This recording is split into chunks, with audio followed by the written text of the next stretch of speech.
பொன்னாக்க விவசாய பிரகுடி மக்களே, கடமையை கண்ணாக கருதக்கூடிய காவல்துறை அதிகாரிகளே, உள்ளூர் நாடகக்கலா ரசிக பெருமக்களே, வெளியூர் நாடகக்கலா ரசிக பெருமக்களே, அற்புதமாக ஒளிபெருக்கி அமைத்துக் கொண்டிருக்கூடிய ஒளிபெருக்கி இளையத்தார்களே, எங்கள் இசைக்குழுவை சார்ந்தவர்களே, இந்த நாடகத்தை நல்லதொரு முறையில் அமைத்துக் கொடுத்த நாரத சக்கரவர்த்தி நாடக அமைப்பாளர் கூடிய அன்பண்ணார் எல் கவிராஜ் அவர்களை உள்ள அத்தனை பேருக்கும் என்னுடைய முத்தான முதற்கொள் வணக்கத்தையும் என்னுடைய நன்றியும் தெரிவித்துக் கொண்டு எனது கலை பயணத்தை தொடங்குகின்றேன். நாரதர் மிகவும் நல்லவர், நன்றி என்ற சொல்லிற்கு இலக்கணமானவர். நான் கூட நாரதரை தவறாக நினைத்து விட்டேன். அவரை போய் என் தவறாக நினைக்க வேண்டும்? ஒரு முறை அவருடைய தந்தையாகப்பட்ட பரமனை கொட்டி சிறையளித்த காரணத்திற்காக இந்த இடத்திற்கு என்னை பழிவாங்குவதற்குத்தான் அனுப்பியிருப்பாரோ என்று எண்ணி பார்த்தேன். இங்கு வந்து பார்த்தவர்களால் தெரிகிறது இது எப்படிப்பட்ட இடம், எவ்வளவு ஒரு சிறப்புகிற இடம் என்று. இரண்டாள் பொறுமையின் பொக்கிஷம் பூமாதேவி என்று சொல்வார்கள். அப்படிப்பட்ட பூமாதேவியாகப்பட்டவள் ஒரு கொலை செய்தாலும் சரி, கொள்ளையடித்தாலும் சரி, எத்தனை எத்தனை பாவங்களை செய்தாலும் சரி, அத்தனைக்கும் தாங்கிக் கொள்ளக்கூடிய யார் என்று சொன்னால் அவள்தான் பூமாதேவியாகப்பட்டவள். அதுக்குத்தான் சொன்னாங்க, ஆடு அடங்கும் வாழ்க்கையடா, ஆறடி நிலைமை சொந்தமடா என்று சொன்னார்கள். இப்ப ஆறடி நிலமெல்லாம் கிடையாது அப்படின்னு உள்ள தள்ளி விட்டு அந்த பக்கம் பார்த்தா பிடி சாம்பதான். அதுவும் அவன் சாம்பலா இல்ல அடுத்தவன் சாம்பலான்னு தெரியாது. எவன் சாம்பலையோ கொடுப்பேன், அதைத்தான் நம்ம வாங்கிட்டு வரணும். அப்படிப்பட்டவர்களே, நன்றி மறந்தவர்களை மட்டும் இந்த பூமாதேவியாகப்பட்டவள் தாங்கிக் கொள்ள மாட்டாளாம். நன்றி உணர்வோடு நாரத மகரிஷி என்னை இங்கு அனுப்பியிருக்கின்றார். எந்த ஒரு காரியமும் வெற்றி பெற வேண்டும் என்றால் முதலில் தாய் தந்தரை வணங்க வேண்டும். ஒரு குழந்தை பெற்றெடுத்து அந்த தாயாகப்பட்டவள் அதை கீக்கடிக்காம, எறும்பு கடிக்காம, பால் ஊட்டி, தாளாட்டி, சீராட்டி, தான் பட்டினி கிடந்து தான் பிள்ளை சாப்பிடுச்சா சாப்பிடல அப்படி சொல்லி பிள்ளை முகம் பார்த்து அமுதூட்டக்கூடிய தன்மை யாருக்கு உண்டு அப்படின்னா அது தாய்க்கு மட்டும்தான். அப்படிப்பட்ட தாயை மனதில் எடுத்துக்கொண்டு இந்த இடத்திற்கு வந்திருக்கின்றோம். இந்த இடம் மிகவும் சிறப்பு இடமாக இருக்கிறது. தொத்துக்கொடுங்கு பூஞ்சோலைகளும் பெஞ்சோடியும் நீரோடிகளும் பாய்ந்தோடும் ஆறுகளும் பாடிக்குழான்ற பறவைகளும் பார்ப்பதற்கு எவ்வளவு அழகாக இருக்கிறது தெரியுமா? அது பின்னால் ஒரு குயில் குஞ்சை கத்திருச்சு. சிதறப்படும் அருவி சில் என்று விஷம் தென்றல் காற்று இதயத்தை இதமாக தொட்டுச் செல்கின்றதே. எப்பப்பட்ட மகத்தை பூமி பற்றி வர்ணித்தால் எப்படி இருக்கும்? வந்து பார்க்கலாமா?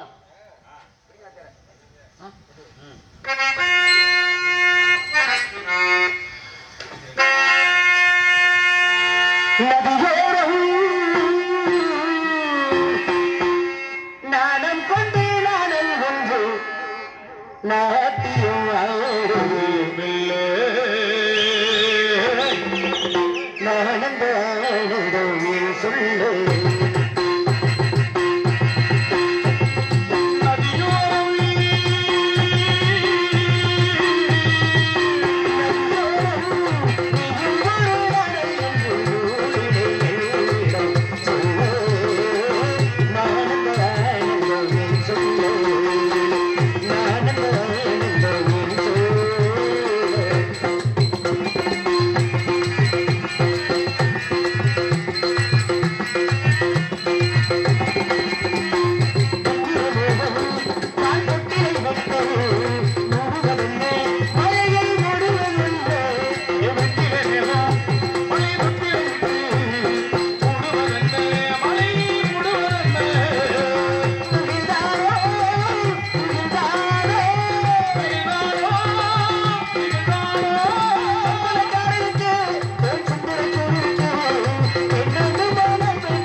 இப்படி மிகவும் சிறப்பு இடத்திற்கு வந்திருக்கின்றோம். இருந்தாலும் இந்த இடத்திலே ஏதோ ஒரு சத்த மரம் என்று நாரத மகரிஷி கூறினார்.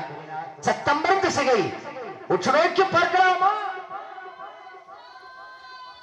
என்ன சொல்? ஆலோலம் சொல். பெரிய கொள்ள கூட்டமே உள்ள கிடக்கும் போல் இருக்கு. அப்படி இல்லையா? மனதை கொள்ளுகின்ற கூட்டம். ஆஹா, ஏகப்பட்ட கூட்டம். எப்பேற்பட்ட கூட்டம்? அழகான கூட்டம், அன்பான கூட்டம், அதுவும் அமைதியான கூட்டம். ஆர்ப்பாட்டம் எல்லாம் போயிடுச்சு. ஆரம்பிக்கும் போது அந்த கூட்டம் எம்பூட்டு கூட்டம் இருந்துச்சு. ஆனா இப்ப பாரு, ஒரு 20 பேர் சரியா உட்கார்ந்துருக்காங்க. முருகனை வரும்போது 25 பேர் இருந்தாங்க. அதில் 5 பேர் போயிட்டாங்க. அந்த ஒரு ஆத்தா எந்திரிச்சு கிளம்புது. ஆமா, மொத்தத்துல 20 பேர் இருக்காங்க. நமக்கு 20 பேர் பார்த்தாலும் 20,000 பேர் பார்த்ததுக்கு சொன்ன அற்புதமான கானம். இதை கேட்டவுடன் இங்கு உள்ளவர்களுக்கு பிறக்க வேண்டும் நல்லதொரு ஞானம். அந்த பெண்மணிக்கு உண்டு தன்மானம். அடடா, இந்த இன்னிசை கேட்கும் பொழுது துள்ளாதவன் துள்ளும் என்பதற்கு எல்லளவும் சந்தேகமில்லை. இருந்தாலும் இந்த வள்ளியாகப்பட்டவள் இயற்றமிழ், இசைத்தமிழ், நாடக தமிழ் என்று சொல்லக்கூடிய முத்தமிழுக்கும் சொந்தக்காரியாக இருப்பாளா, அல்லது மா பலா வாழை என்று சொல்லக்கூடிய முக்கணிகளுக்கும் சொந்தக்காரியாக இருப்பாளா? சற்று எண்ணி பார்க்கலாமா?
இப்படி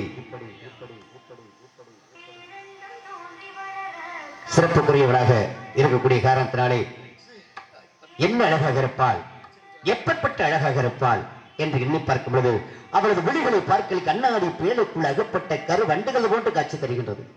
நெற்று பலகை போன்றிருக்கின்றது. வெள்ளை போன்ற புருவங்கள், முத்து போன்ற பற்கள், சும்மா இதோ கோவைப்பழம் மாதிரி செக்கு செவேர்னு உதட்டு சாயம் சிவந்திருக்கக்கூடிய காரணத்தினாலே என்ன அழகு, எப்பற்ப அழகு அப்படின்னு சொல்லி அன்பு அண்ணாருடைய விருப்பத்திற்காக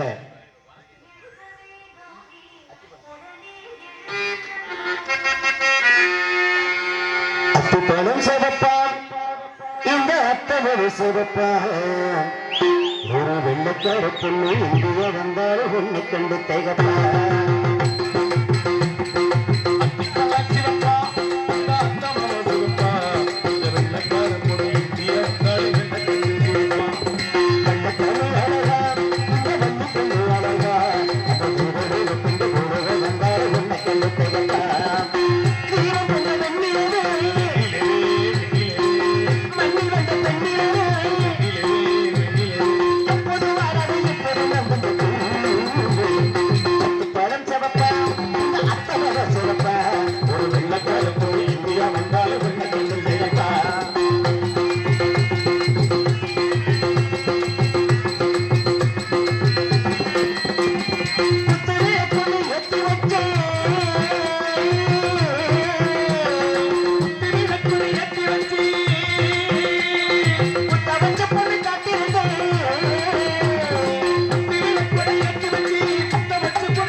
நடு சமத்தில் இருக்கு சங்கது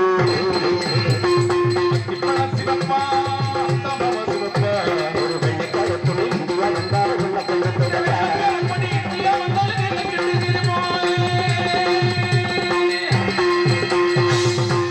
இப்படி அளவுடைய நன்றி நன்றி கைவற்றி அன்புள்ள ஒரு அந்த அண்ணனுக்கு மட்டும் நன்றி நன்றி நன்றி. உங்களுக்கும் நன்றி, கை தட்டியவர்களுக்கும் நன்றி, தட்டாமல் இருப்பவர்களுக்கும் நன்றி, தட்டலாமா தட்ட வேண்டாமா என்று யோசனை பண்ணி கொண்டிருப்பவர்கள் நன்றி நன்றி நன்றி நன்றி நன்றி. அவனுக்காக ஒரு பாட்டு பாடணும்ல, ஆமா அப்பதான் அவன் வருவேன். அவனுக்கு ஒரு பாட்டு இருக்கு, ஆமா ஆமா. அன்பு தம்பி நகைச்சுவை நடிகர் முத்துராஜ் அவர்களுடைய விருப்பத்துக்காக இந்த இடத்தை பார்க்கும்போது ரொம்ப ஆனந்தமா இருக்கு. அதுவும் அண்ணன் கை தட்டுமே ரொம்ப மனசுக்கு சந்தோஷமா இருக்கு. அப்படிங்கிற காரணத்துக்காக கிடையாது, அத எனக்கு கொடுத்துட்டு அதுக்காக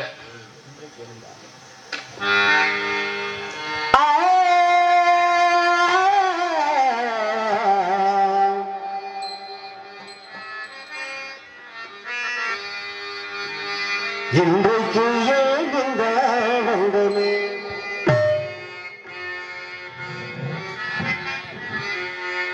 இன்பத்தில் நாடது மனமே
5 கிளம்பிருச்சு. நன்றி நன்றி நன்றி. உள்ளே இருந்து கைதட்டும் அந்த அன்பு உள்ளங்களுக்கு நன்றி, நடிகர்களுக்கும் நன்றி.